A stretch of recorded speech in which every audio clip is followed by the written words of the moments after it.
Hello. Mm. My intake is just that they are trying to depict what happens in the community. They have Yaloja, which is women leader. They have King, which is the men leader. They have chiefs. They have leaders like the white man that came is like he's not really a leader, but in the federal government or whatever, he has a say. Yeah. So everybody has a say. And also in the community, the women, they will like commune together, whatever their decision or whatever is they want to address. Any issue they can address amongst themselves, but they will not go directly to the king. They will relate it to Iyaloja, and then Iyaloja will now take it to the king, and that means they are all applauding or looking out for peace or settlement or things to go better. That's the way I see it. What do you mean they're looking for things to get better? In a community setting, if there is an issue. Oh, what? Can you say that again? If there's an issue and then they go to one person and like, are you just talking about? Let's just say like that. The other women, they are representing the community or many people. It's not just that two, like many people in a community, right? Yeah. So if there is anything, maybe somebody is quarreling one thing or the other, anything can come up. Yeah. So when it comes up, they will first decide or bring the issue among themselves and then tell the Iyaloja. And then the Iyaloja might want to resolve. And if they resolve or they don't agree, then they will now take it to the king, which will be in the palace or wherever the king resides. So the king, on hearing everything that happens, will now take the last decision. So that means, to my thinking, or which normally happens, some issues can be resolved on the literary level where it's just the Yaologia that can do the final decision or resolve it if they agree with it. But if they don't, then they now take the issue to the bigger authorities. You get what I mean? Yeah, you're talking about like a change of chain of command. Exactly. What's that have to do with anything? Hmm? I said, what's that have to do with anything? It has to do with community setting, building up a community, living life. That what happens on a daily basis. Okay. Relating to life generally. It just depicts that in any place, either we like it or not, the leaders they tend to be corrupt. So no matter what is it? What corruption? Yeah, I think is it the one that was accepting money or something? No one was taking the money. Oh, sorry, my bad. What are you talking about? No, sorry. Not not on the book. Not on the book. Sorry about that. Thank you.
again. And you can see it from different angles, depends on what you want to talk about. Yeah, exactly. If you're going to see it as women's power, you can just see it as, women being powerful, being the stronghold, being able to determine and decide the way things would go. You could see it from that point of view.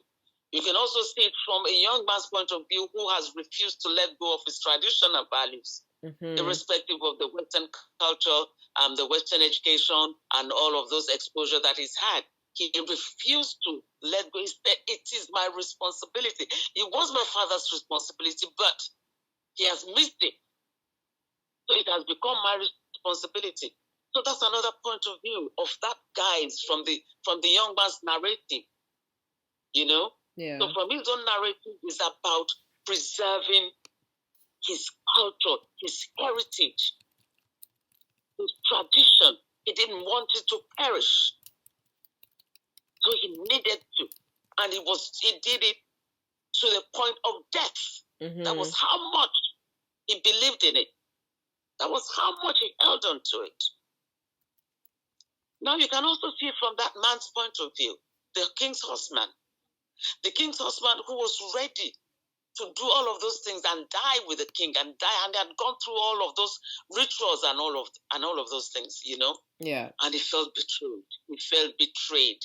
He felt betrayed by the Western influx of the Western world. The influx of those impositors, that came to impose on them. Because that's what betrayed him. They didn't allow him to fulfill his destiny as far as he was concerned. Yeah. They cut short his destiny. That was why I think he hung himself. Yeah. He had no reason to live anymore. There was no point. Everything that he had dreamt and lived for had suddenly been taken away from him because some people came to impose on their traditional ways and culture. Yeah. Yeah. And so that's from his own point of view. And you have all of the other soldiers that have been brainwashed. What's his name? The guide at home, that was looking after them, who was so westernized, even the way they were speaking. Yeah. All of them that have been brainwashed into the Western, they're taking on Christianity, they've forgotten about the traditions. That's another story in its entirety. Yeah. And that's exactly what has happened to us as a race. You have some of us that still want that Pan-African, we're still holding on. And you have some of us that have been totally, westernized and Christianized. So we have two sets of people that have been westernized. There are some that have been westernized so much that they don't even believe in anything. They don't believe in Christianity. They don't believe in Islam. They don't believe in nothing. Yeah. They are atheists. You have those set of people. And you have those set of people that have been westernized into religion. Into religion. And these are all the stories that surround this book. Different stories, different narratives, Yeah. There's the young ladies as well. Those ones that are the maidens that was going to the market with the women, with their mothers. Looking at all of these people and thinking, all of the soldiers, we can't marry them anymore. They've become coconuts. They're so white in their mind. They're so, they're taking our men away from us. Yeah. They're westernizing our men. Who's left? Who are we going to get married to? Yeah.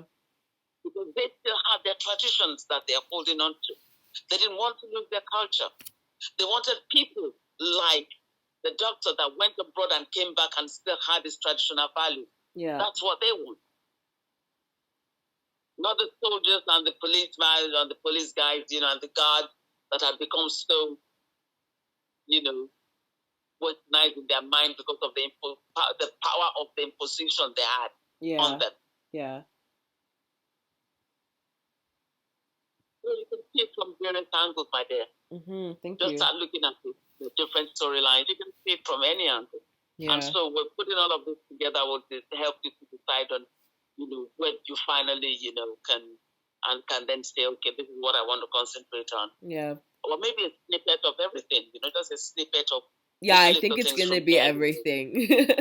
Just like little. Of all of the little things, you know. Yeah. If you look at it from here, this is what this one is, you know, this is what comes out to me. This is the narrative that I can take from this side. This is the narrative that I can take from that side. You know, there's this side of with the POV of very different people, the point of view and perception and perspective of all the different characters. Yeah. You know, that you could hold into that. Yeah.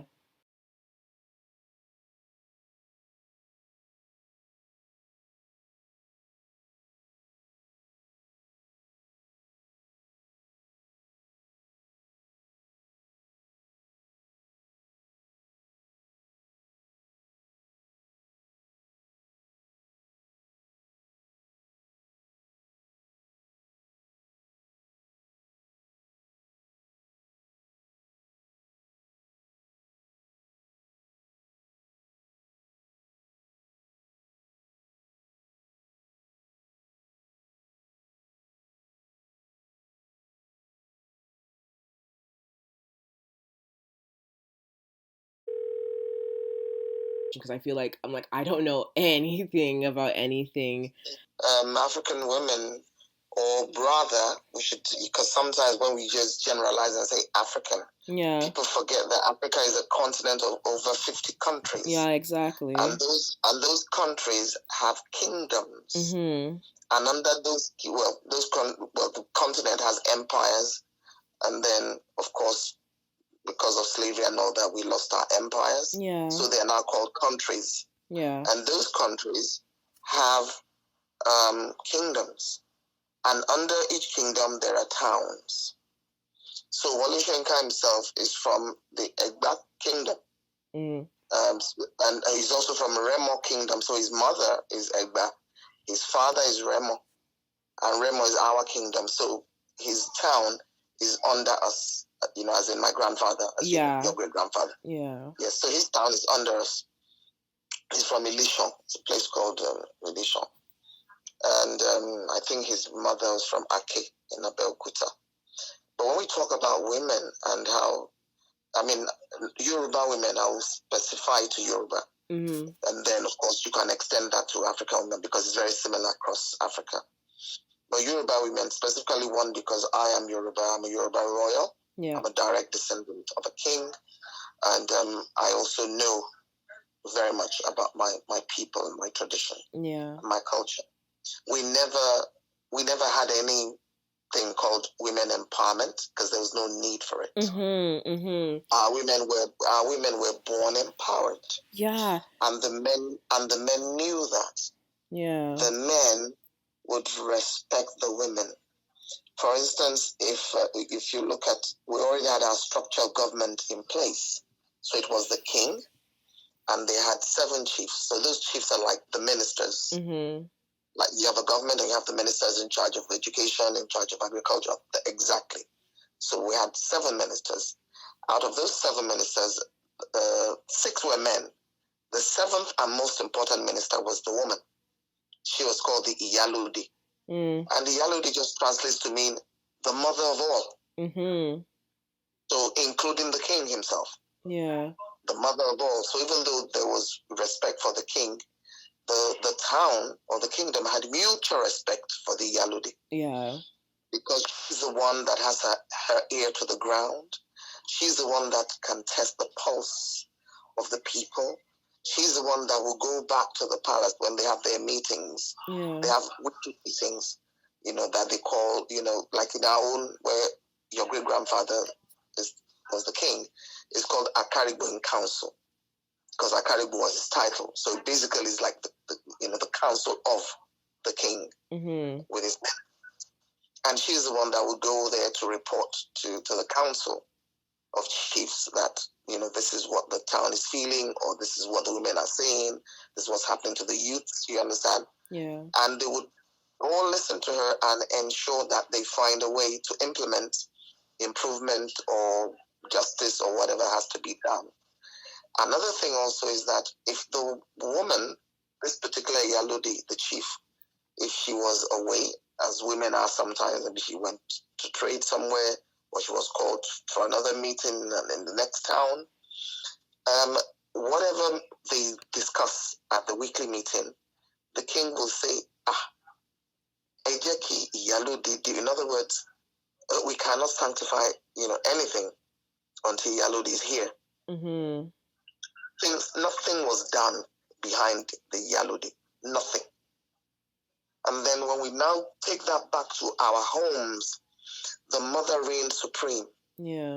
The mother had utmost respect for their husbands. He was the lord of, the family or the home, and everybody respected him.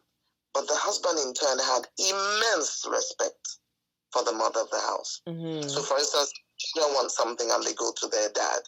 Oh, Papa, I want this. The first question will be, have you told your mother? If that child says no, he'll say, well, let's wait for her to come back from the market. Well, let's wait for her to come get home. So it was, so basically the men were the head, but the women run the show.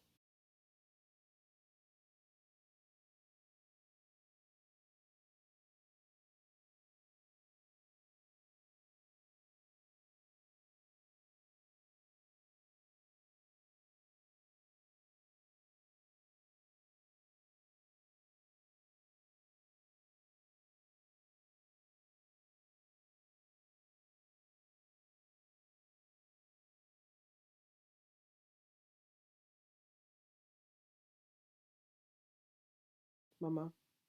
Yes. How do you pronounce his last name? The writer? Soyinka? Wole Soyinka. Soyinka. Yes. Wole Soyinka. Ologa is maybe the women leader in the marketplace. Oja is the marketplace. Yeah. Iya is Why? a name used for women. Yeah. So Iya Oloja, basically in the tradition or community setting, they give kudos to the person that they have made as a leader for the women, and they call them whatever, this, that. But because this is a marketplace, they call her Oloja. And Oloja is market. Sorry? Oloja is market. Oja.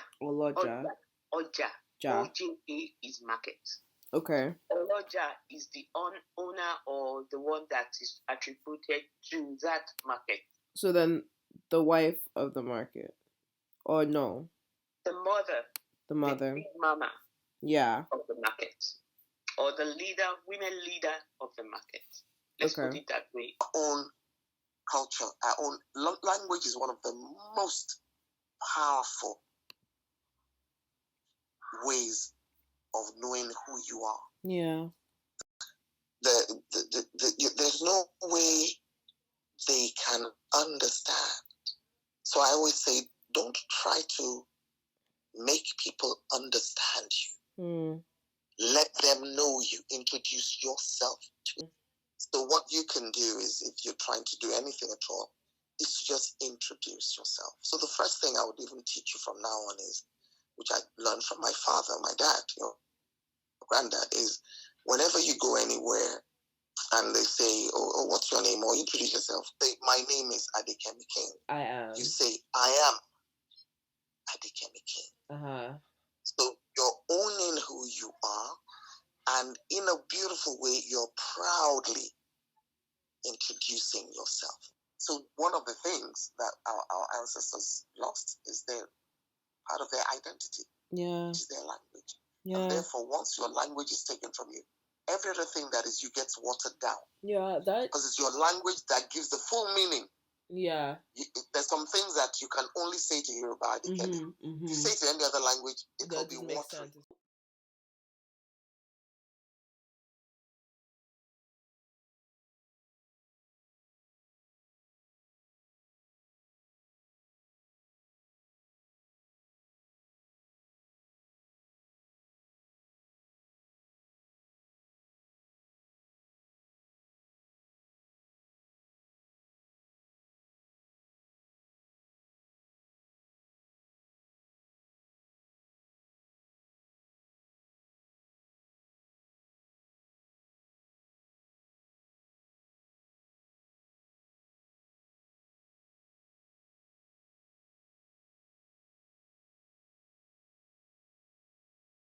Do you remember like the praise singer? Yeah. Um, eh? Olóhùn iyọ̀. What does that mean? Okay, iyọ̀ is a salt. Yeah. So is your voice. So it's like salt in the you voice. have a very, salt naturally is to sweeten something, right? When you cook. Sugar. No. Sugar. So olóhùn iyọ̀ in a literally meaning is the voice that says something sweetly to people's hearing. Oh. Okay. Like she's saying it well when she sings, when she, all these thing that they call, I don't know what they call it, like when you give accolade to people and you sing their praises. There's this Yoruba way that they will use to sing praises and all that, right? Okay. So it's the olóhùn iyọ̀ that they will put and start praising that person.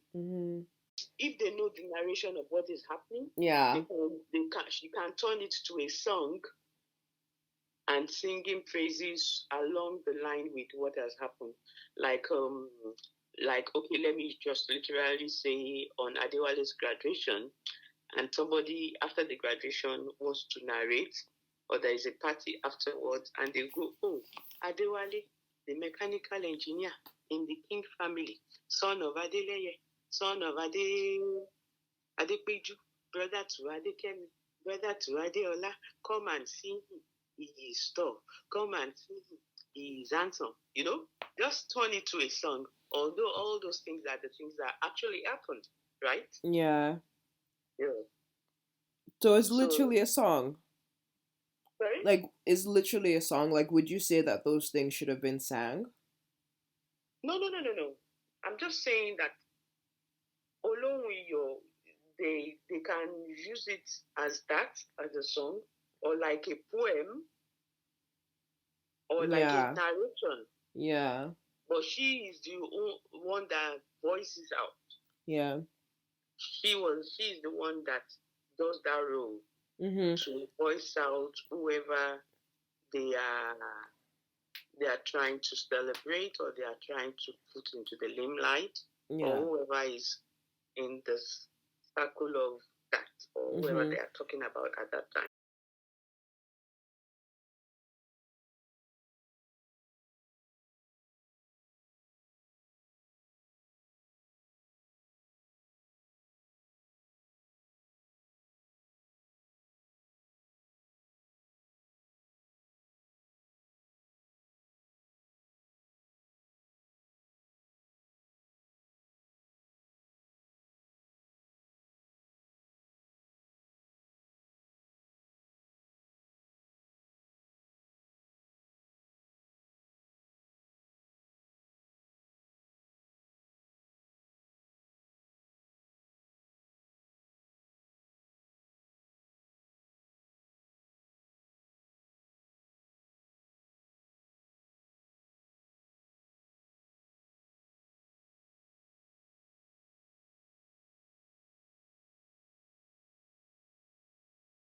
Okay, in response, first of all, we need to break down the title or the topic.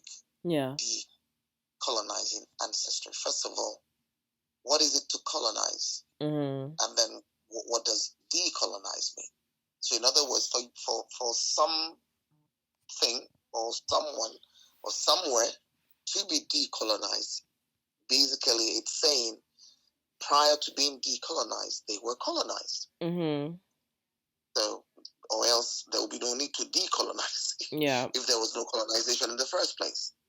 Now, secondly is the word ancestry. It comes from ancestors. So, who are our ancestors? Were they colonized? And why were they colonized? Or when were they colonized? Okay? But also, we have to now think that even before colonization, and that's why in my earlier talk I mentioned the enslavement of people. Yeah. So before before colonization, there was also the enslavement of people. Okay? Now, before enslavement, how were we as a people? Because we need to trace, how did we get to this stage of decolonization? Yeah. You understand? So before that, how were we as a people?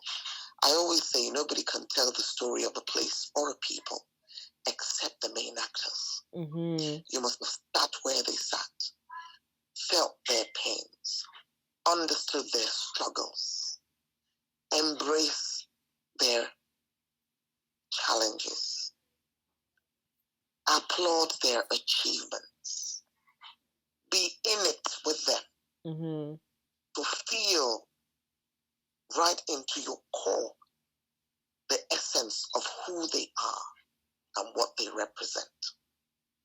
Only then can anybody beat their chest and say, yes, I think I have a right to talk about these people because I am one of them. Because I am one of them. Yeah. Okay. Being a student under the tutelage of Professor Wale Soyinka meant that we had to read quite a dramatic arts student because he was the head of department for the dramatic arts at the University of Ife that I graduated from. I graduated in 1982, so it's been a while back. So being a student under his tutelage, we all had to somewhat read all of his books, or most of them anyways.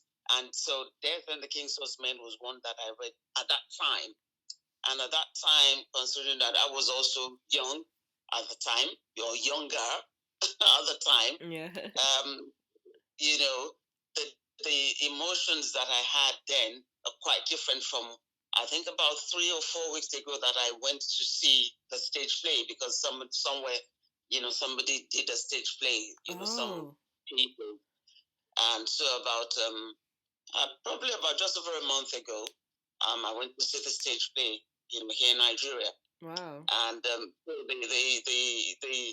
the experience, you know, of reading the book and actually watching the stage production was quite different. You know, the stage production brought the book to life.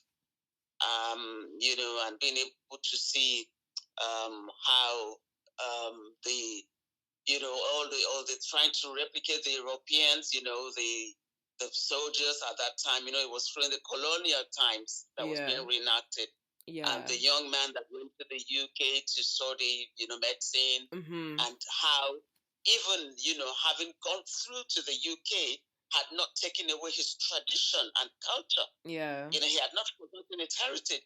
As much as he was interested in having a Western education, you know, he was still very much holding on to that culture and tradition that, you know, whatever it was that his father didn't do, he had to do it. And it even when it meant sacrificing his life, you know, and he had to die for that cause. Yeah. Because it was like, if he didn't do it, it was a sacrilege. Yeah. You know, and for some reason, his father wanted to do it, but they didn't allow him because the Western culture was trying to interpret, you know, that what they wanted to do as taking someone else's life as, you know, not acceptable, as, you know, so there's also the influence of the church. You know, the colonial master was a bit of a church person who was saying, you know, the church wouldn't, you know, the Reverend Father and all of that, you know. So there's a juxtaposition of an infusion. And for me, my takeaway was that it was the influence of the Western culture that was gradually eating and, you know, eradicating our own proper traditional cultural heritage. And I feel that what they were trying to enforce at the time with us going, you know, to have education in the Western world, we probably would have come back and really done those things that they wanted. For example, they didn't want the human sacrifices anymore. They didn't want people, you know, dying for some causes and all of that. I believe that at some point, we going out as we also getting more civilized, those things would have gradually been eradicated. You understand? Yeah. In our own way, in our own time, in our own style, in our own cultural heritage and tradition, we would have eradicated them because we're getting to understand things more. A lot of things that they did that time, it was out of, the way they thought at the time. Mm-hmm. And the more they were getting enlightened, the more they were, getting a bit more modernized with the way they would do things. So hitherto, the things that they probably would have sacrificed a human being, they were not doing that anymore. They were probably giving sacrifices of other things, maybe like animals or things that were not, that were not that morbid to sacrifice. Yeah. Do you understand? Yeah. So for me, my takeaway from it was that the Western world, via the colonial masters and their beliefs and the Christianity and all of that, came to erode our, culture and tradition that would have, in some ways, helped us to be better people, to add value, because right now the fabric of our value system is torn into shreds. Yeah. Because of that influx of Western world, I'm not saying it's not good. It's good to the extent where it doesn't take away our traditions from us. It doesn't take our cultural heritage from us. Yeah. And that's what all of these things, Death and the King's Horseman, is all about. It's about the King's Horseman who is dedicated to his work and his king, even to the point of death. He was ready. He was ready. That was his calling. And if you remember, before, in the times of maybe the King Henry VIII and all of those things, this was happening as well. Yeah. These were things that were happening. They were beheading people like, it didn't matter. Yeah. They would behead somebody. King Henry VIII wanted to marry another wife. They would behead the other one. Yeah. So that he could marry another. Yeah. So these things had been happening, but over time, they moderated it by themselves. Because there are bridges to be built, there are stories to be told, there are apologies to be made, there's forgiveness to be offered, and then there's this bridge, which is a journey to understanding, which is very important, which probably, back again to decolonize our ancestry. And I'm not talking about modern times, because when we go back to our Yoruba belief system, our way of life, because we don't have a religion. Yeah. We don't have a faith. We have a way of life. Yeah. Because we follow the principles of nature, of the universe, according to what the Creator handed down to our ancestors. Yeah. My generation, Adi's generation, your generation, we need to change the narrative. And the more we dig into finding out the truth, and the truths are there, staring us in the face. For sure. But because people have just been bamboozled and befuddled by what the Western world has put, the Western world knows what they did was an abomination. Yeah. You think they don't know? They do know. Absolutely. But they just don't want to accept it.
covered, like I'm thinking about the imposition of whiteness, placements of power, Mm-hmm.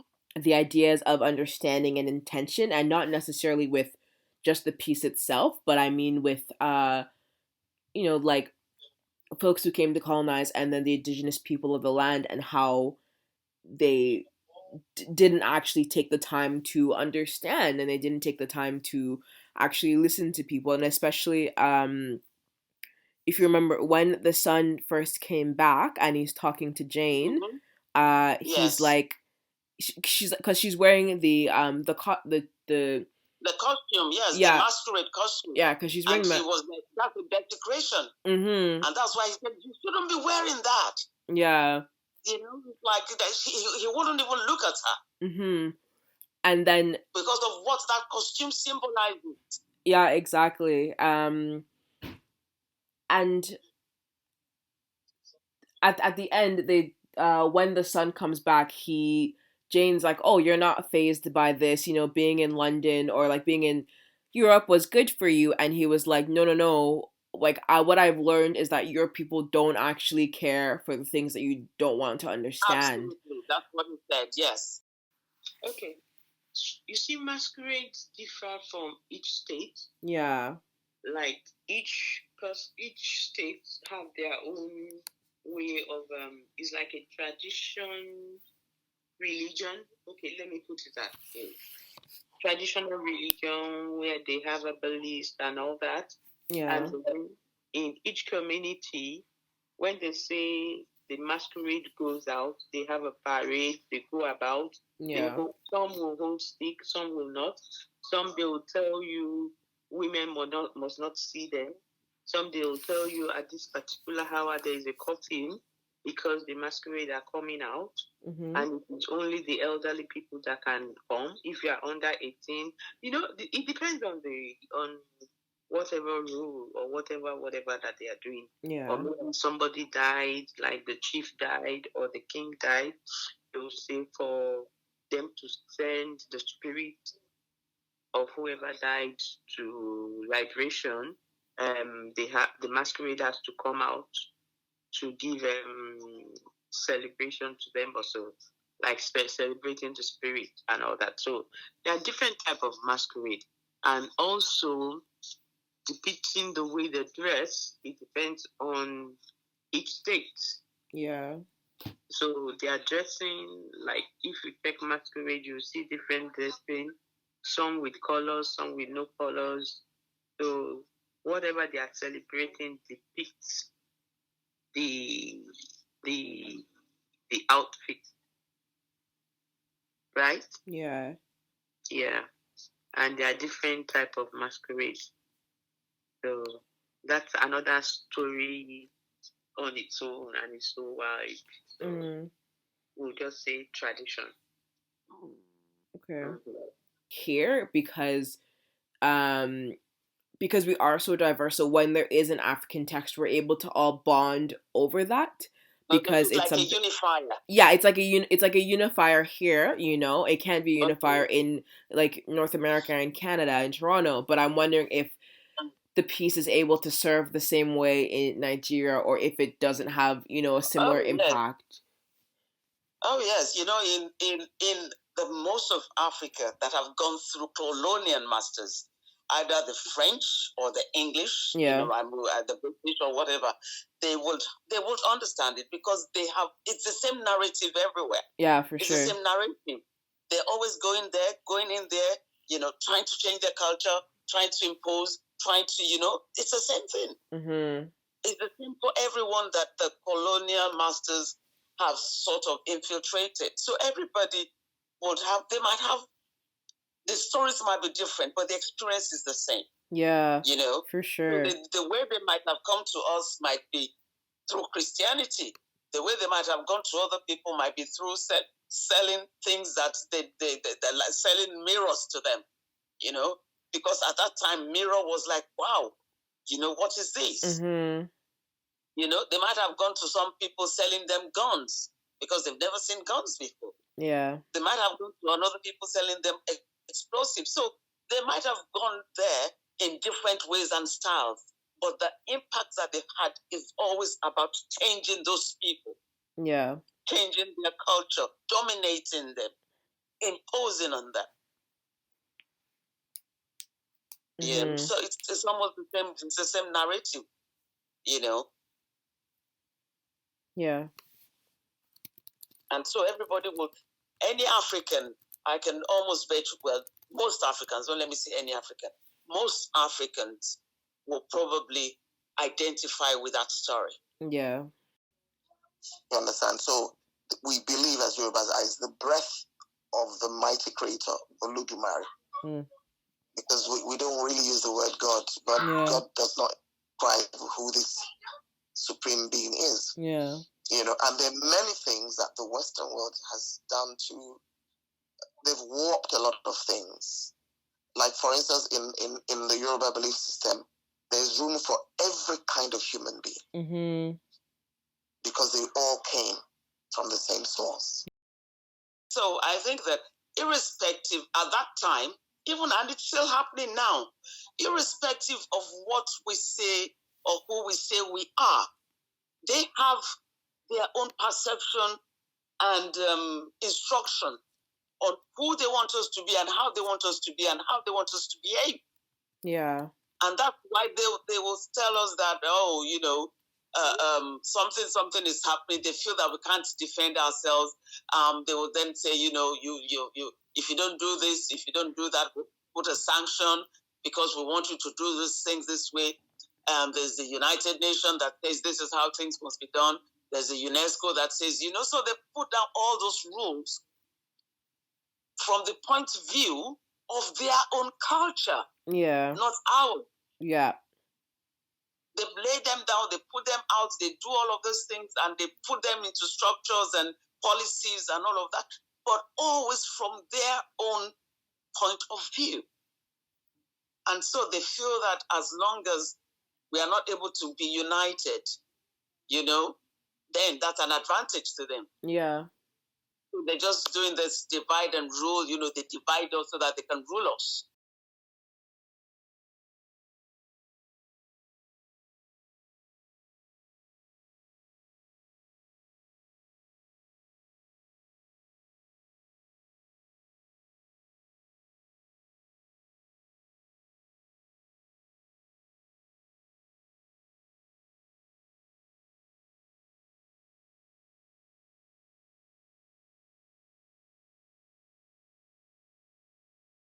This is for those that have lost their mothers, for the children of the dead, the culture kids.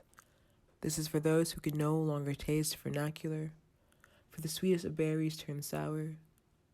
That subconscious subservience, ill-fitted illusion, hyper-extended hypocrisy, that imposition of whiteness, is not for me and my kin.